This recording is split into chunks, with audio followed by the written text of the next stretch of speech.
So now that I got the trade out of the way that was made between two teams that I cheer for, and I'm happy about, let's get to the smartest trade of the day. Um, Now, it may seem expensive on the surface. Brian Boyle, a forward who is not known for his goal scoring, but that's not what he's about. He has moved from Tampa, these guys, to Toronto, these guys. In return, Byron Freeze and a second rounder go to Tampa. Freeze is a throw in. It's the second round draft pick that was the big piece here. And for the record, from the trade yesterday with Hansel, Ryan White's a throw in. I hate to say it that way, but it's true. The Wild were trading for Hansel. Now, this trade is fantastic for the Leafs. I've said the Leafs needed some experience. They needed somebody who could, kind of be that big leader. He's big. He's definitely a leader. Through the Rangers and now through Tampa, he has been on some teams that have had some success in the postseason. And he's good in the face-off circle, and the Leafs can always use more of that. And it gives their bottom six some real grit. I don't know that this necessarily means that the Leafs are buyers. That's the thing. Like it's tempting now to say, okay, so Lamoriello says we're going for it. I don't see it that way. I think Boyle is a piece, and I think he might have got added no matter what. I mean, if the Leafs had tanked this year and we're in 30th, this deal doesn't happen because you don't give up a second round draft pick when you're in 30th place. But it's a good deal. It's a good deal for Toronto, and there were a lot of teams calling about Brian Boyle, so and rightfully so. He's very noticeable when he's on the ice. He's a solid player. I don't know how else to put it really. I've always liked his game. He's not a scorer, but that's not what he's getting paid for. And he's the kind of guy that the Leafs have been after for a while.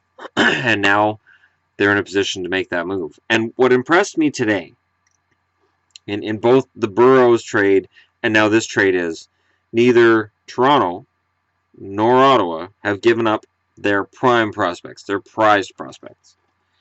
And that's been all the talk of first round draft picks, prized prospects. They're the asking price right off the bat. Maybe this market's a little lower than one might think, because both Vancouver and Tampa now are showing signs of being sellers. And I had them as sellers, but they hadn't come out publicly and said they were sellers. And I had Tampa fans kind of on me a little bit like, well, Tampa could still go on a run. And I am sure there will still be people who make comment on this video. Tampa could still go on a run. And it's getting kind of sad. It is. It's getting kind of sad. And I think it's because there were a lot of people before the season said Tampa was going to win the Stanley Cup. And the fact that Tampa's had as many issues as they've had has caught a lot of people off guard. So people keep waiting for it to just turn around. There's this magic button that Tampa's going to press, and they're going to get better. And they're not showing signs of getting better. They have stops and starts, and they're a 500 team, and 500 doesn't get you to the playoffs. 500 teams don't make it. So, Tampa's gassing up, and I'm sure that Yzerman will turn that second round draft pick into something. It doesn't matter how strong the draft is. Yzerman is a wizard at the draft table. He has shown that he learned during his time in Detroit just how important draft picks are, and he's probably going to stockpile them a bit this year. And then word came out that Stamkos might be good to go this year. He might be able to come back this year. And we'll see what happens if he does. That's the only way I can see Tampa going on a run. But by the time Stamkos would come back, is the season done? It sort of reminds me of last year when Carey Price came back, and it was like, do you really want to risk him getting hurt? Games that don't really matter. But Price's pride said yes, and I'm sure Stamkos' pride will say the same. And it all takes me back to, you look right now and they're getting Brian Boyle as a rental, and it's exciting for Leafs fans right now to get Boyle in the lineup. How many of you guys were just chomping at the bit for Stamkos? Where's Matthews if Stamkos is in the lineup? Where's Marner? Where's Nylander? It was, I've said it before, It was a blessing in disguise when Stamkos stayed in Tampa. Toronto is much further ahead of the game right now in terms of all their prospects getting a chance to play. 9 rookies in the lineup on any given night, and yet they're still in a playoff hunt. That's fantastic.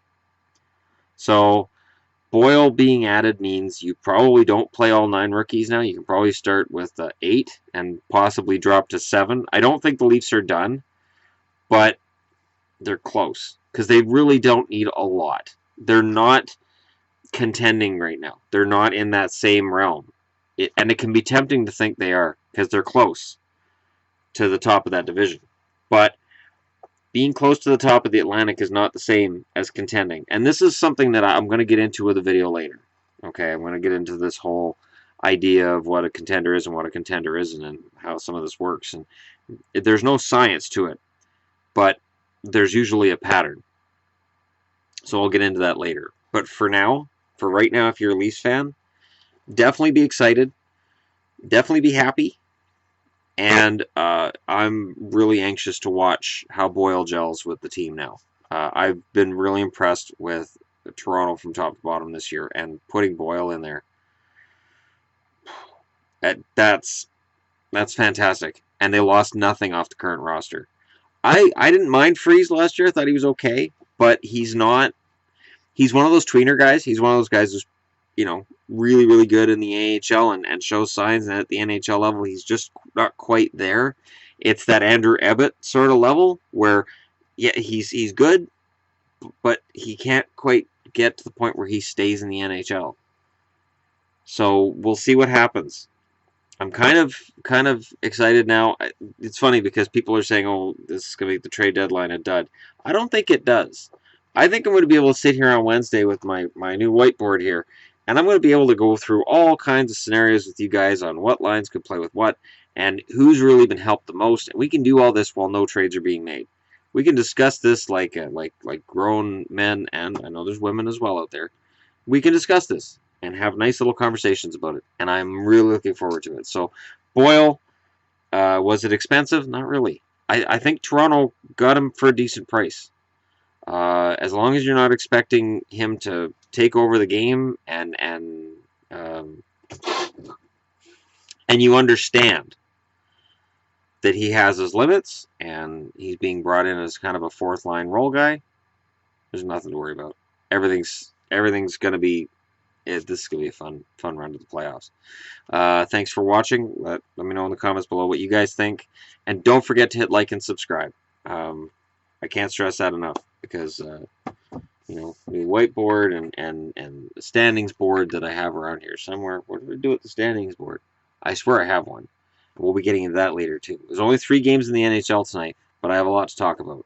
So make sure that you guys are notified when I got new videos because there's going to be more new stuff coming up. Thanks for watching. I'll talk to you all again soon.